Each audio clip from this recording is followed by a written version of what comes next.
vídeo anterior consideramos la fuerza de fricción en sólidos como una oposición al movimiento relativo de un sólido respecto al otro, siempre y cuando estos se pongan en contacto. En esa situación veíamos que si ponemos en contacto dos objetos, en su superficie aparece una fuerza que se opone a que uno se mueva respecto al otro y que dicha fuerza depende de la composición de los dos materiales. Por ejemplo, yo puedo tener madera, aluminio, madera, madera, aluminio, aluminio, aluminio, cobre, cobre, madera y toda la cantidad de combinaciones posibles que a usted se le pueda ocurrir. Pero entonces, eso quiere decir que yo debo conocer cuál es el coeficiente de fricción entre los dos materiales que estoy estudiando. Por ejemplo, piense en la madera. Usted puede acudir a tablas en las que aparecen valores de coeficiente de fricción de madera, pero por ejemplo, ¿qué tipo de madera está tratando usted? Puede ser cedro, pino, roble, inclusive si es pino, ¿qué tipo de pino? Pino común, qué sé yo, nacional, pino canadiense, etcétera. Es decir, si yo quiero ser muy preciso en la realización de un experimento, pues debo conocer cuál es el coeficiente de fricción entre los dos materiales que voy a utilizar en mi experimento. De la misma manera, y en esta ocasión, vamos a considerar la fricción en los fluidos, entendiéndose por fluido tanto un líquido como un gas. Imaginen, por ejemplo, que esto pues he pintado como un líquido, pero los gases satisfacen las mismas relaciones, en cuyo interior tengo un objeto que se está moviendo a velocidad v. La experiencia nos enseña que la fuerza de fricción que un fluido ejerce para evitar que un objeto se mueva a través de él es directamente proporcional a la magnitud de la velocidad con la cual el objeto se está moviendo. Es decir, entre más rápido se mueva el objeto en el interior del fluido, más oposición va a encontrar a su movimiento. Lo que matemáticamente nosotros podemos escribir de esta manera, como la fuerza de fricción igual a menos, porque es una fuerza que se opone, una constante multiplicada por la velocidad. El signo menos es porque es contraria a la dirección de la velocidad. Asimismo, también la experiencia nos indica otra cosa, que esta constante v yo la puedo expresar en términos de un producto de dos cantidades. Una cantidad que la denoto con la letra griega kappa y la otra con la letra griega eta, en donde kappa es una constante que depende de la geometría del cuerpo e eta es una constante que depende del fluido. Miremos en detalle. Kappa, como les decía, es una constante que depende de la geometría del objeto que se mueve a través del fluido. Por ejemplo, para el caso de una esfera, los resultados experimentales demuestran que kappa es proporcional al radio de la esfera y está dado por la siguiente expresión: 6 veces pi por el radio de la esfera. Por otro lado, la constante eta, que recibe el nombre de coeficiente de viscosidad, es una propiedad que depende de la fricción interna del fluido. Es decir, es una propiedad intrínseca del fluido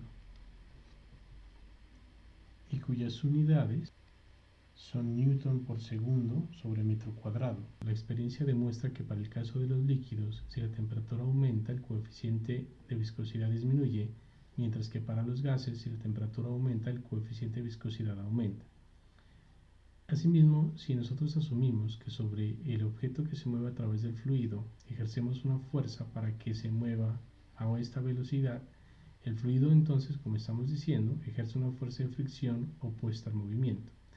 La ecuación que describe la dinámica está dada por esta relación donde la fuerza va hacia la derecha, la fuerza de fricción va hacia la izquierda y esto por segunda ley de Newton debe ser igual a la masa por la aceleración.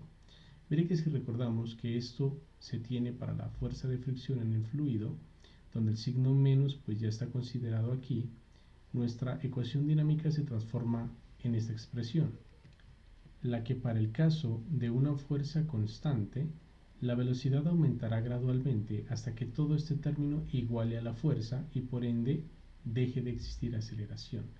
Este es el caso de la velocidad límite. Mire que aquí ya se ha igualado a cero esta ecuación, porque ya a partir de esta velocidad no habrá más incrementos de la misma y por ende el objeto comenzará a moverse a una velocidad constante, es decir, en movimiento uniforme. Piense, por ejemplo, para el caso de la caída libre. Aquí, como ustedes pueden ver, simplemente he despejado la velocidad límite, y para el caso de la caída libre, la fuerza es la masa por la gravedad, la que al ser reemplazada en la ecuación de la velocidad límite nos da una expresión en términos de la masa del objeto que se mueve a través de él, la gravedad, la constante K, que es propiedad de dicho objeto, y el coeficiente de viscosidad, que es una propiedad del fluido. Este caso corresponde a una caída a través del aire. Bueno, puede ser también en el agua, ¿no? Pero pues supongamos que estoy tratando con aire. Pensemos un objeto que cae desde una cierta altura. Eso quiere decir que cuando él va cayendo, se va a ir acelerando hasta que alcance la velocidad límite. A partir de ahí, a pesar de que existe la gravedad, él va a caer con velocidad constante.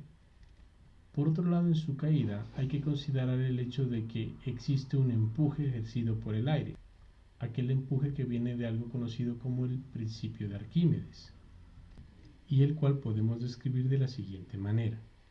Si el objeto cae a través del aire, evidentemente, para moverse en esta dirección, él es arrastrado por su peso, pero al mismo tiempo el aire ejerce una fuerza de fricción sobre el mismo.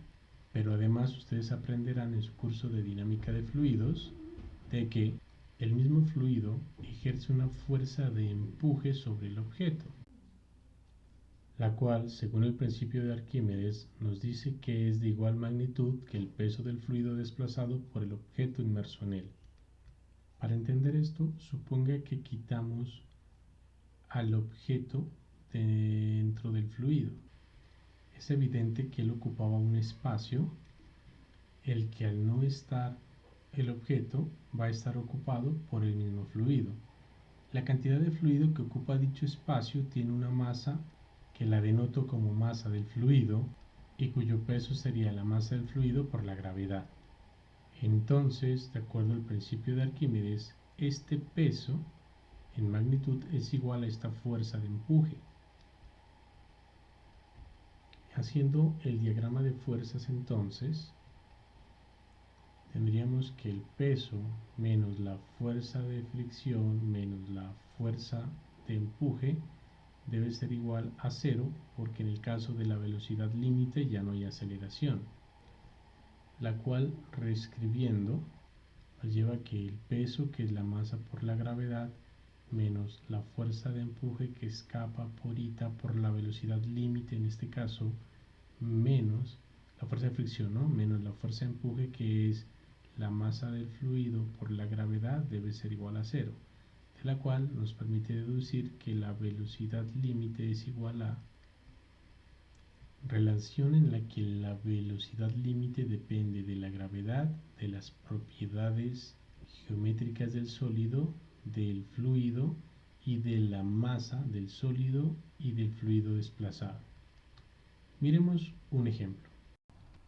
Nos piden encontrar la velocidad límite de una gota de lluvia, suponiendo que la forma que tiene es esférica con un diámetro de 1 milímetro y que tengamos presente que la densidad del aire tiene un valor de 1.3 por 10 a la menos 3 gramos por centímetros cúbicos y que el coeficiente de viscosidad del aire tiene un valor de 1.81 por 10 a la menos 5 newtons segundos sobre metro.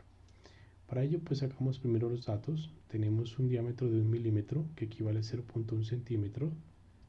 Tenemos la densidad del aire que vale 1.3 por 10 a la menos 3 gramos por centímetro cúbico. Asimismo, la densidad del agua es una referencia conocida, 1 gramo por centímetro cúbico, y el coeficiente de viscosidad del aire también nos lo están dando, 1.81 por 10 a la menos 5 newton segundo sobre metro. Ahora, con estos datos vamos a operar de la siguiente manera. Recordemos que la densidad se define como una relación entre la masa respecto al volumen, de la cual, despejando la masa, tendríamos que es densidad por volumen.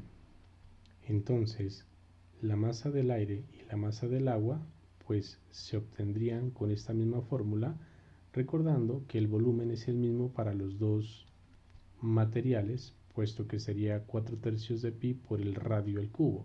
¿El radio de quién? De la esfera, que es la que se está moviendo a través del aire. De la esfera, que es la gota de agua, me refiero. Ahora, si recordamos cómo la expresión para la velocidad límite, encontrábamos que esta dependía de la diferencia de las masas del objeto que se mueve a través del fluido, o sea, de la gota, menos la masa del fluido, que es la masa del aire, sobre capa ita por la gravedad. Reemplazando eso en esa fórmula, pues tendríamos la misma fórmula reescrita en términos de la masa del agua, la masa del aire y el coeficiente de viscosidad del aire. Luego, si reemplazamos estas dos ecuaciones aquí, pues llegamos a esta ecuación de la cual, al hacer álgebra y tener en cuenta el hecho de que kappa es igual a 6pi por r para una esfera, entonces llegamos a esta expresión que pueden observar para el valor límite de la gota en el aire. Cuando reemplazamos todos los datos haciendo las respectivas conversiones, pasando los centímetros a metros y los gramos a kilogramos, usted puede demostrar que la velocidad límite es de 30 metros por segundo.